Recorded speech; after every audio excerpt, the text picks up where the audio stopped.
Hadisnya hadis hasan. Kata Rasulullah, Nabi sebut 3 benda yang jangan tolak. Yang pertama bantal, yang kedua minyak wangi, dan yang ketiganya susu. Yang pertama bantal. Saya tak tahu huraian bantal ni macam mana. Kalau orang Melayu, suar bantal jangan tolak, hak tu tidur ah. Tu ustaz, ada hadis hasan lagi. Hasan ni apa huraian dia? Nabi kata 3 benda jangan tolak. Bantal, minyak wangi, susu. Maksudnya suar tang mana pun lena. Kan bukan macam tu, no? Saya pun tak tahu apa huraian sebenar hadis ni. Bantal ni satu benda yang sinonim lah dengan orang Arab. Wallahu a'lam, boleh jadi Nabi maksudkan yang itu. Kalau tetamu yang mulia datang, dia akan buat keluar satu bantal besar tu, tak duduk atas tu. Kira paling selesa lah. Tu paling selesa. Dan bila kita masuk, kebanyakan rumah dia tak ada sofa yang duduk atas, dia ada sofa di bawah. Dia ada sofa bawah tu, sofa duduk sila di bawah, dan tiap tempat duduk dia buat partition dengan bantal. Dia buat partition bantal. Jadi bila kita piduk tu, kita boleh letak tangan macam tu. Yang keduanya minyak wangi.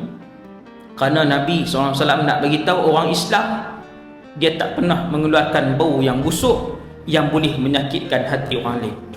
Sebab itu tiap-tiap kali semayang yang ada berjemaah, seperti solat sunat istisqa, semayang hari raya Aidil Adha, semayang Jumaat, tuan-tuan akan tengok ada hadis Nabi akan bagi tahu sunat untuk seorang itu membersihkan dirinya daripada bau-bauan sebelum pergi ke semayang sunat yang ada berjemaah.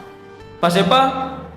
Hikmah dia yang disebutkan oleh para alim ulama ialah supaya tidak menyakitkan hati muslim yang lain dengan bau-bauan yang keluar daripada tubuh badan dia. Nampak tuan-tuan?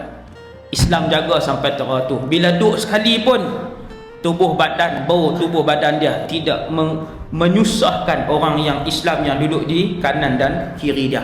Maka dengan sebab itu Nabi ajak para sahabat untuk ajak kepada semua umat Muhammad untuk kita berwangi-wangian.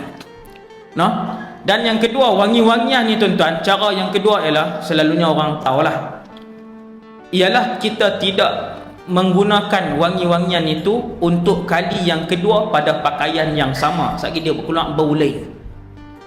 Contoh baju kita, pukul 8 pagi tu kita sembuang ada minyak wangi.